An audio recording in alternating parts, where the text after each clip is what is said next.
कहानी की दुनिया में आप लोगों का स्वागत है। तो चलिए बढ़ते हैं आज की कहानी की ओर। आज की कहानी में आगे बढ़ने से पहले अगर आप लोगों ने अभी तक हमारे चैनल को सब्सक्राइब नहीं किया है तो जल्दी कर लें और साथ में बेल आइकन को दबाना ना भूलें ताकि हमारी वीडियो आने वाली की नोटिफिकेशन आप तक जल्द पहुंच सके।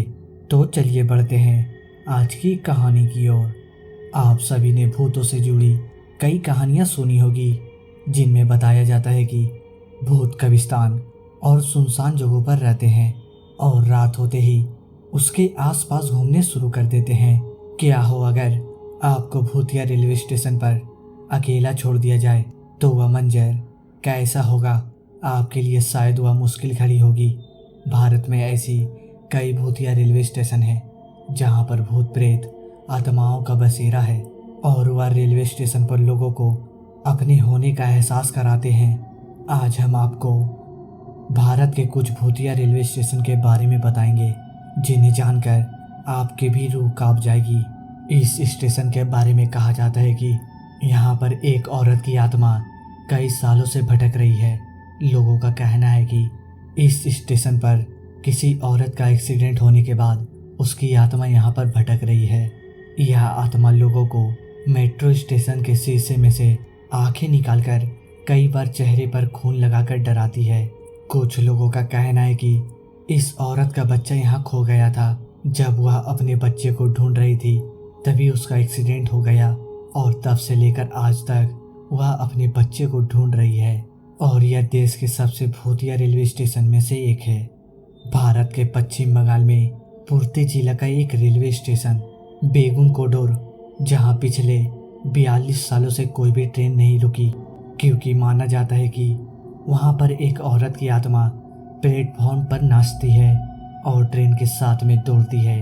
यह स्टेशन पिछले 42 सालों से बंद है क्योंकि वहां के लोगों का मानना है कि सन 1967 में एक रेलवे कर्मचारी की सफ़ेद साड़ी में औरत को देखने के बाद मौत हो गई थी। वहां के निवासियों ने भी सफ़ेद साड़ी में किसी औरत को देखा है। इन डरावनी घटनाओं के बाद रेलवे ने इस स्टेशन को बंद करने का आदेश दे दिया और पिछले 42 सालों से इस स्टेशन पर कोई भी ट्रेन नहीं रुकती है। लुधियाना रेलवे स्टेशन के आरक्षण केंद्र के ऑफिस में काम करने वाले सुभाष, जो यहाँ पर नौकरी करते थे, कहते हैं कि उनको अपनी नौकरी से बहुत लगाव था। अचानक उनका देहांत हो गया और उनकी आत्मा आज भी ऑफिस में भटकती है। लोगों का कहना है कि उनकी आत्मा आसपास ही घूमती रहती है। उनको अपनी नौकरी से लगाव होने के कारण उनकी आत्मा नहीं चाहती है कि कोई भी उनकी कुर्सी पर बैठे। जब भी किसी ने उनकी कुर्सी पर बैठने का प्रयास किया है या तो वह पागल हो चुका है या वह अपनी जान से हाथ धो चुका है। इन घटनाओं को देखते हुए सुभाष की इस कुर्सी पर कोई नहीं बैठता है और उनके ऑफिस का रूम लॉक कर दिया गया है। उनकी आत्मा रात के समय लोगों को यहाँ पर नजर आती है और इस वजह से अंधेरे होने के बाद इस स्टेशन पर सन्नाटा पसर जाता है। इस रेलवे स्टेशन पर कई लोगों ने एक आत्मा को महसूस किया है। यह आत्मा न्याय की तलाश में भटकती रहती है। यह आत्मा सीआरपीएफ के अधिकारी बीर सिंह की है। इस अधिकारी की हत्या 31 अक्टूबर को केरल एक्सप्रेस में ड्यूटी के वक्त कर दी गई थी और उनकी लाश को यहाँ फेंक दिया गया था और कहा जाता है कि उनकी मौत यहाँ फेंकने के बाद हुई थी। तभी से बीर सिंह की आत्मा यहाँ अन्याय की तलाश में भटकती रहती है। हालांकि यह आत्मा किसी को नुकसान नहीं पहुँचाती है और लोगों की हमेशा से ही मदद करती आई है। कोई इंसान यहाँ आत्महत्या करता है तो उसे बचा लेती है। कई बार तो सीआरपीएफ के बीर सिंह की आत्मा ने ट्रेन का एक्सीडेंट होने से भी बचाया है। आज की तारीख में यह आत्मा चित्तूर रेलवे स्टेशन को सुरक्षित रखती आ रही है, लेकिन फिर भी लोग अंधेरे होने के बाद यहाँ जाने से डरते हैं। यह रेलवे स्टेशन भारत के सबसे भूतिया रेलवे स्टेशन में से एक है। कहते हैं कि यहाँ के रेलवे ट्रैक पर आत्महत्या करने वाले लोगों की आत्माएं भटकती रहती है। लोगों का यह भी मानना है कि आपको रात की आखिरी ट्रेन पकड़नी हो तो स्टेशन पर डरावनी आवाजें सुनाई देती है और कई बार तो रात में आत्माएं भी दिख सकती है।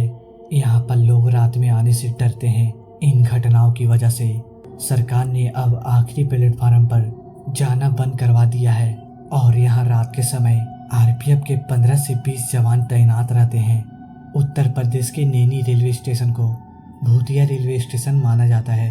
लोगों का कहना है कि यहाँ के नैनी जेल के करीब इस रेलवे स्टेशन पर सोल्जर की आत्मा मौजूद है, जिनकी मौत जेल में बहुत दर्दनाक तरीके से हो गई थी। माना जाता है कि काफी लोगों ने इन आत्माओं को देखा है और महसूस भी किया है। हालांकि यह सोल्जर्स किसी को नुकसान नहीं पहुंचाते, लेकिन वह कई लोगों को नजर आते हैं। लोग जब यहाँ आराम कर रहे होते हैं तब उन्हें इन सोल्जर्स की आवाज़ें सुनाई देती है। वह आपस में बात करते रहते हैं और कई लोगों के पास से गुजरते हैं, जिससे लोग काफ़ी डर जाते हैं।